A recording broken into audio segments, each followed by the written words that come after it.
प्रमुख उद्देश्य है रोहिणी आयोग की सिफारिशों को प्रकाशित करना और उसे लागू करना तथा उत्तर प्रदेश में राघवेंद्र सिंह की अध्यक्षता में सामाजिक न्याय समिति की जो रिपोर्ट लंबित है उसको भी प्रकाशित करवाना और लागू करवाना, यही मुख्य उद्देश्य है इसका। तो आज आपके संगठन में जो रोहिणी आयोग एवं सामाजिक न्याय समिति के द्वारा ये कार्यक्रम कराया जा रहा है, तो कितने संगठन वाले आज एकत्रित हुए? आज करीब 2 दर्जन जो अखिल भारतीय प्रदेश स्तर के संगठन हैं, सामाजिक संगठन एवं जातीय संगठन के प्रमुख लोगों की आज यहाँ पे बुलाए गए हैं और उन्हीं के द्वारा आज ये प्रेस वार्ता संपादित किया जा रहा है। सरकार से प्रमुख मांगे क्या रहेंगी? मैंने बताया कि रोहिणी आयोग की सिफारिशों को प्रकाशित करके लागू करना केंद्र सरकार के द्वारा और उत्तर प्रदेश सरकार के द्वारा जो यहाँ पे सामाजिक न्याय समिति की रिपोर्ट जो लंबित है उसको प्रकाशित करके लागू करना, हमारे 2 मांगे। आगामी जो लोकसभा चुनाव होने वाले हैं, अगर ये आप मांगे आपकी पूरी नहीं होती हैं तो आगे क्या होगा? पूरी क्यों नहीं होगी? जब एक आयोग जो है संविधान के अंतर्गत आयोग बनाया गया है तो मैं समझता हूँ कि जिम्मेदार सरकार केंद्र में भी है और उत्तर प्रदेश में है, वो अवश्य ही लागू करेंगे। अभी तक हम लोग इंतजार करते रहे, लेकिन अब जिस प्रकार का माहौल चल रहा है हम लोगों को मजबूरन जो है जो अति पिछड़े जो वंचित समाज के लोग हैं उनको जागरूक होकर आज ये बैठक बुलानी पड़ी है। अदरवाइज हमें पूरा विश्वास है कि दोनों सरकारें लागू करेंगी। 2014 से 2023 हो गया है, प्रधानमंत्री अगर दोबारा अगर आते हैं तो उनका कार्यकाल तीसरा कार्यकाल होगा। 10 सालों में अगर नहीं हुआ तो आने वाले 5 सालों में होगा, ये क्या करेंगे? नहीं, रोहिणी आयोग की सिफारिश अभी लागू हुई है, 2 महीने पहले है आई हुई है, लागू नहीं हुई, 2 महीने पहले अभी आई सबमिट हुई है। अब उसको प्रकाशित करके लागू करना चाहिए और मुझे प्रधानमंत्री पर पूरा विश्वास है क्योंकि सबका साथ सबका विकास और सबका विश्वास का नारा देने वाले हमारे प्रधानमंत्री जी हैं। तो मेरा ख्याल है मुझे प्रधानमंत्री को बताने की आवश्यकता नहीं है, वो चुनाव के पहले लागू करेंगे और हम लोगों को पूरी आशा है कि बहुत जल्दी ये रिपोर्ट लागू होगी। ऐसी आशा लेके हम लोग यहाँ बैठे हुए हैं। पाल साहब और उनकी टीम के जो लोग हैं और जो लोग सामाजिक न्याय के बारे में पहले से 10 साल से काम कर रहे हैं वो सब स्टेज पर भी हैं और ऑडियंस में भी हैं। इन्होंने इस वजह से प्रेस कॉन्फ्रेंस रखी है ताकि जनता तक ये बात पहुंचाई जा सके कि शैक्षिक संस्थानों में और आर्थिक संस्थानों में जितनी नुमाइंदगी अति पिछड़े तबके के एक्सट्रीमली बैकवर्ड क्लासेस की होनी चाहिए वो नहीं हुई है। उसको बढ़ाने के लिए भारत सरकार ने 2 कमीशन बनाए थे, एक स्टेट गवर्नमेंट ने, एक भारत सरकार ने, रोहिणी कमीशन और राघवेंद्र कमीशन। उसकी रिपोर्टें तैयार हो गई हैं, गवर्नमेंट को पेश की जा चुकी है लेकिन अभी रिलीज नहीं हुई। तो हम लोग यहाँ पर ये मांग कर रहे हैं कि उन रिपोर्टों को रिलीज किया जाए। अब मैं ज़ाती तौर पे अभी इस पोजीशन में नहीं हूँ कहने के लिए कि उन रिकमेंडेशन को लागू करना चाहिए नहीं करना चाहिए या संशोधन, क्योंकि रिपोर्ट मैंने देखी नहीं। मेरा ख्याल हमारे किसी कलीग ने भी रिपोर्ट नहीं देखी है, लेकिन ऐसा इनफॉर्मली जो परिचर्चा पब्लिक में है, पब्लिक में वो ये है कि उन्होंने मोटे मोटे तरीके से ओबीसी के 3 कैटेगराइजेशन सब क्लासिफिकेशन किए हैं, जिसमें जो ज़्यादा एडवांस कम्युनिटीज़ हैं उनको एक कैटेगरी में रखा है, बैकवर्ड कम्युनिटी में पिछले तबके में, जो उनसे भी ज़्यादा पिछड़े हैं उनको मोस्ट बैकवर्ड कैटेगरी में रखा है और जो सबसे ज़्यादा पिछड़े हैं वो मोस्ट बैकवर्ड में, और 27% के रिजर्वेशन को 3 हिस्सों में बांटने की सिफारिश उन्होंने की। ये सब इनफॉर्मल है, हमने वो रिपोर्ट अभी देखी नहीं है, रिपोर्ट अभी पब्लिक लाइफ में आ रही, किसी ने नहीं देखी है। तो अभी तो हम यही एक सीमित डिमांड कर रहे हैं कि जो रिपोर्टें आ गई हैं उनको पब्लिक डोमेन में आए। दूसरी बात, इधर राहुल जी ने 3-4 डिमांड कर्नाटक के इलेक्शन से लेकर यहाँ तक उठाई है, पदयात्रा में भी बात। उन्होंने ये कहा है कि कास्ट सेंसस होना चाहिए, मैं इसका समर्थन करता हूँ। बिना कास्ट सेंसस के न रोहिणी कमीशन लागू हो पाएगा न कोई और कमीशन। जब तक हमें ये नहीं मालूम कि किस कम्युनिटी क्या आबादी है, आप उसको शेयर कैसे देंगे, कितना % देंगे, वो बहुत बुनियादी चीज़ है। दूसरा उन्होंने कहा कि 50% का जो कैप सुप्रीम कोर्ट के ऑर्डर की वजह से लगा, ये ख़त्म होना चाहिए। आबादी जब हमारी जो टाइम्स ऑफ इंडिया का सर्वे हुआ 2022 में, उसके हिसाब से हिंदुस्तान में टोटल आबादी ओबीसी की, जिसमें मुसलमान पसमानदा कम्युनिटी भी शामिल है, 60% है। अभी तक हम लोग 56% कहते थे, 60% टाइम्स ऑफ इंडिया फिगर है। और 19% शेड्यूल कास्ट की आबादी हो गई और 11% शेड्यूल ट्राइब की। अभी तक शेड्यूल कास्ट 15% माने जाते थे और शेड्यूल ट्राइब जो 8%।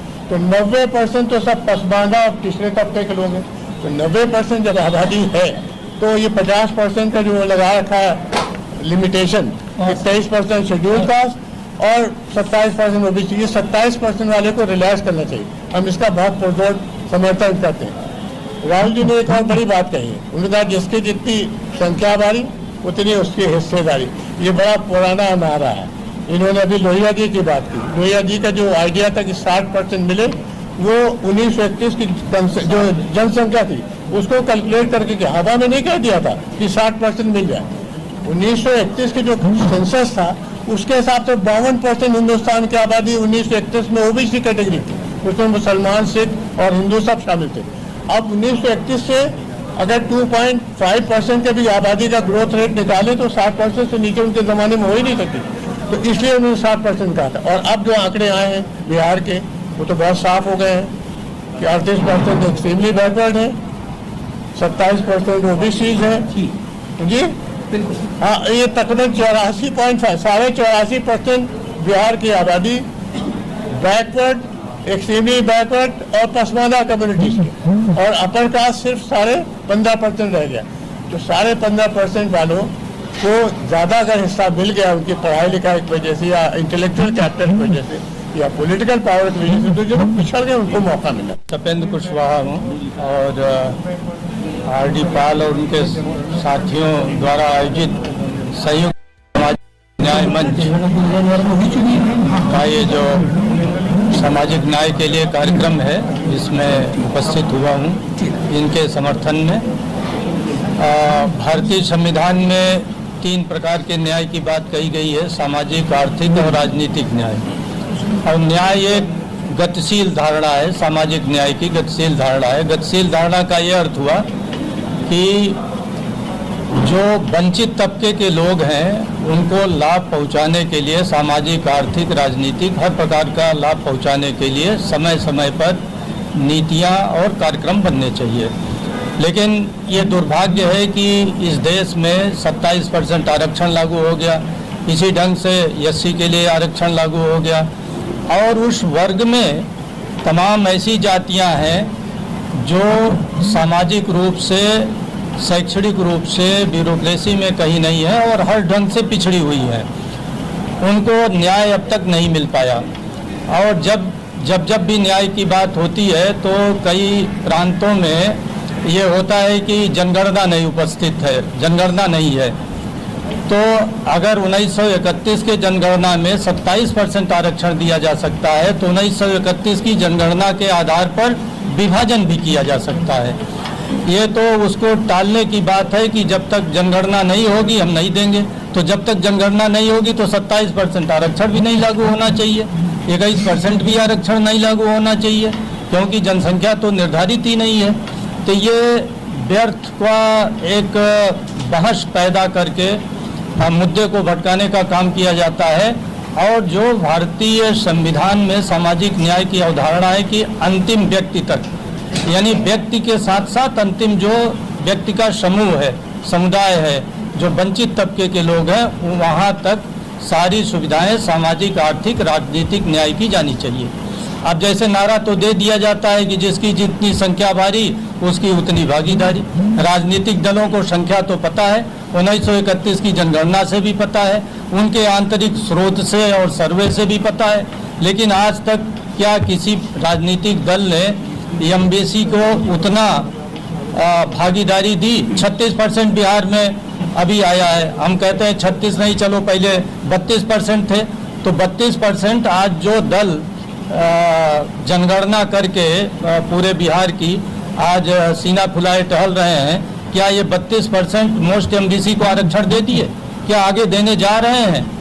तो ये एक लड़ाई है, ये एक संघर्ष है। और आज संयुक्त सामाजिक न्याय के मंच के तत्वावधान में सब लोग इकट्ठा हुए हैं।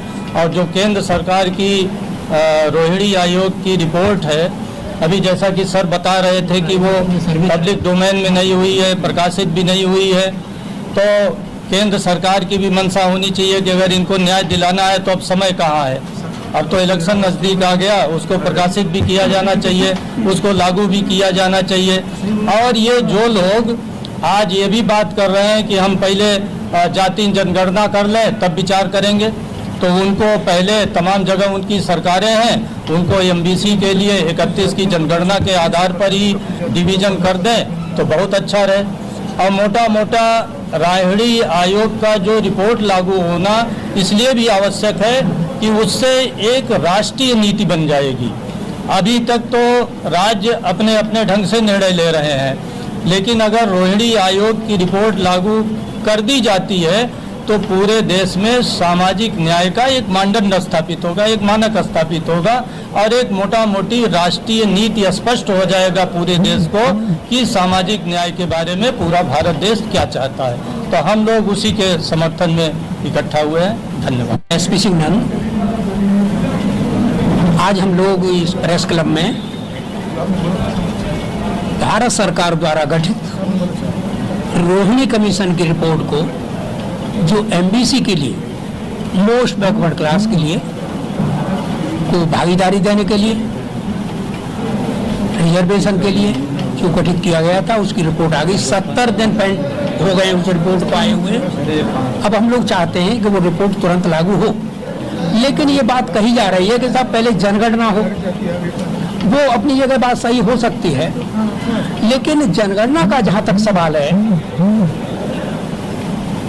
2011 में जनगणना हुई है, उसके आंकड़े प्रदर्शित कर दिए जाएं, जैसा कि राहुल गांधी इसकी डिमांड कर रहे हैं।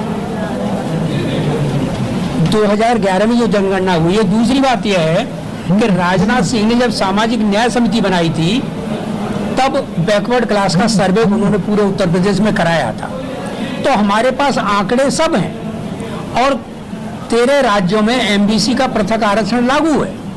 जैसे मध्य प्रदेश या और तमाम कंट्री, केरल है, तमिलनाडु है, वहाँ लागू है। तो अगर यहाँ भी उत्तर प्रदेश में, जैसे बिहार में लागू है, तो उत्तर प्रदेश में भी जो अति पिछड़ा वर्ग है उसका पृथक आरक्षण लागू होना चाहिए। रोहिणी कमीशन की रिपोर्ट लागू हो, ये हम चाहते हैं। और भारतीय जनता पार्टी ही एक ऐसी पार्टी है जिससे हमको उम्मीद है आज के संदर्भ में कि वो इसको, आशा है हमको कि लोकसभा चुनाव से पहले लागू कर सकती है या करेगी, ऐसी संभावनाएं नजर आ रही हैं। और कोई दूसरी पार्टी उत्तर प्रदेश में हमको नहीं नजर आ रही कि जो कि इस रिपोर्ट के बारे में कुछ सोच भी सकती हो। उत्तर प्रदेश में राघवेंद्र कमीशन बनाया उत्तर प्रदेश सरकार ने, उसकी भी रिपोर्ट आ गई है। तो ये दोनों रिपोर्ट प्रकाशित की जाएं, जन जन तक पहुंचे, मोस्ट बैकवर्ड क्लास तक पहुंचे। अभी इसको तिजोरी में बंद रखने की जरूरत नहीं है, क्योंकि वोटिंग का समय आ रहा है, पब्लिक के बीच जाना है। तो ये सारे के सारे एमबीसी की डिमांड है, मोस्ट बैकवर्ड क्लास की डिमांड है, बिहार में लागू हो चुका है। और बिहार में जो एमबीसी की, मोस्ट बैकवर्ड क्लास की जो जनसंख्या निकल के आई है, 36% आई है। इसका मतलब उत्तर प्रदेश में भी 36% से कम संख्या नहीं होगी, नहीं निकलेगी। इसलिए आज का जो प्रसंग है, ये हम सब लोग जो है आज है पुरजोर मांग कर रहे हैं कि हमारी ये रिपोर्ट जो है, रोहिणी कमीशन की रिपोर्ट, ये कमीशन की रिपोर्ट है, कोई समिति की रिपोर्ट नहीं है कि साहब सामाजिक न्याय समिति की रिपोर्ट है, उसको तो टाल दो। मेरा नाम आमोद राठौर एडवोकेट है और पिछले 25 साल पहले यहाँ पे कुछ लोग हैं मेरे साथी, जिस मुहिम को हम एक जनपद, उत्तर प्रदेश के एक जनपद से शुरू किया था। आज वो पूरे उत्तर प्रदेश में ही, देश के कोने कोने में उस वंचित अधिकार भी समाज जो सदियों से अत्याचार, अनाचार और अन्याय को झेलता आ रहा है, समाज के आखिरी पायदान पर वो व्यक्ति है। वो व्यक्ति अपने सम्मान और अधिकार की लड़ाई लड़ने के लिए, उसके हक और अधिकार को दिलाने के लिए विभिन्न जाति संगठन, विभिन्न समुदाय के लोग आज प्रदेश की राजधानी लखनऊ में एकत्रित हुए हैं। मैं आप बताना चाहता हूं कि रोहिणी आयोग हो या ऐसे और भी कई आयोग हों, जरूरी नहीं कि आयोग की रिपोर्ट को हम तत्काल लागू करें। अगर हमारे अंदर उनको सम्मान अधिकार देने की बात है, आयोग एक तरफ रखा रह जाएगा, प्रकाशित हो या ना हो। यह तो अधिकार और सम्मान देने की बात आएगी तो तत्काल रूप से इसको लागू करना चाहिए। आयोग की बात को मानने के लिए सरकार बाध्य नहीं है। आयोग अलग बना रहेगा, लेकिन यदि सरकार की मंशा है, यदि हमारे अंदर ताकत है, हमारे अंदर संगठन है और समाज के उपेक्षित और वंचित अधिकार को सम्मान दिलाने के लिए हम लोग कृत संकल्पित हैं और सामाजिक रूप से संगठित हैं। पूरे प्रदेश के लोग, विभिन्न जाति संगठनों को लोग उनके हक और अधिकार दिलाने के लिए जिनको वास्तव में मिलना चाहिए था। सबका साथ और सबका विश्वास की सार्थकता को सिद्ध करने के लिए आवश्यक है कि हम आयोग की किसी रिपोर्ट के पीछे नहीं पड़ेंगे, हम पढ़ेंगे उनको हक और अधिकार सम्मान दिलाने के लिए जो वास्तव में वंचित है। जरूरी नहीं है कि आयोग की रिपोर्ट आयोग बनाया जाए, जरूरी नहीं है कि हम किसी समिति की रिपोर्ट को संशोधित करने के लिए सिफारिश करें। अगर सरकार की मंशा है कि नोट आज से बंद होगा तो आज से ही बंद होगा, वित्त आयोग की रिपोर्ट सिफारिश करने की बाध्यता नहीं होती उसमें। इसी तरह से अगर चुनाव हो या ना हो, सरकार के पास हम जाए न जाए, लेकिन हमारे अंदर इतनी ताकत होनी चाहिए, हमारे संगठन में इतनी ताकत होनी चाहिए, हमारी आवाज में इतनी बुलंदी होनी चाहिए कि हमारा मीडिया हमारी आवाज को देश के कोने कोने में उन लोगों को सोचने के लिए बात कर दे जिनके लिए जिनका नारा है सबका साथ और सबका विश्वास। मैं चाहता हूं इस दिशा में मीडिया एक सार्थक भूमिका अदा करे। आप जैसे मीडिया के लोग, हम जैसे लोगों की आवाज को सत्ता के दूर दूर के कोने तक पहुंचाएं, उनको सम्मान अधिकार, उनके चेहरे पर मुस्कान आनी चाहिए। मैं जानता हूं सदियों से, वर्षों से वो लोग अत्याचार सहते रहे, अन्याय झेलते रहे, उनकी आवाज को शायद प्रदेश की राजधानी की कम लोग सुन पाते हैं। उन लोगों को सम्मान अधिकार दिलाने के लिए क्या मैं किसी आयोग और किसी समिति की रिपोर्ट के पीछे पड़ूंगा? नहीं, सरकार की मंशा होगी, सरकार बिना आयोग, बिना समिति की रिपोर्ट के तत्काल रूप से लागू करने के लिए बाध्य हो। सरकार को हमारी आवाज सुनाई पड़े, सरकार को तक मेरी आवाज जाए मीडिया के माध्यम से। चुनाव से पहले बिल्कुल लागू करने के लिए सरकार तक ये सोचने के लिए बाध्य होगी। सरकार चाहेगी तो ये हमारे उस व्यक्ति के आखिरी, समाज के आखिरी पायदान तक हमारी उसको चेहरे पर मुस्कान लाने के लिए बाध्य होगी। मैं चाहता हूं कि इस दिशा में एक सार्थक पहल हो। प्रदेश के जो लोग भी हमारे साथ नहीं, आज किसी वजह से नहीं आ पाए, वो भी आए, विभिन्न संगठनों के लोग आए, हम लोग एक आवाज एक स्वर से उन लोगों को अधिकार दिलाने में अपनी सार्थक भूमिका अदा कर सके। मैं श्रीकांत साहू, अध्यक्ष अति पिछड़ा समाज महासभा। आज मैं इस संयुक्त प्रेस कॉन्फ्रेंस के माध्यम से कहना चाहता हूं, जो लोग आयोग की बात करते हैं, मैं जनसंख्या बात करते हैं, EWS में कौन आयोग था? EWS लागू किया गया 3 दिन में, 72 घंटे में लागू किया गया देश में, और उसमें कोई आयोग रिपोर्ट नहीं थी, कोई ही कमेटी रिपोर्ट नहीं थी, गवर्नमेंट लागू कर दी। जबकि एक नॉन ऑफिशियल सर्वे था कि 6% जनरल में 6% लोग गरीब है और 10% दे दिया गया आरक्षण उनको। और आप जो कह रही हैं कि नहीं करेगा, तो वो हम लोग प्लानिंग कर रहे हैं, ऐसी प्लानिंग कर रहे हैं। जो गोरखपुर 2018 में हुआ था चुनाव, और उसमें भाजपा हारी थी, आदित्यनाथ जहाँ के रहने वाले हैं वहाँ हारी थी, वही हालत होगी पूरे देश में।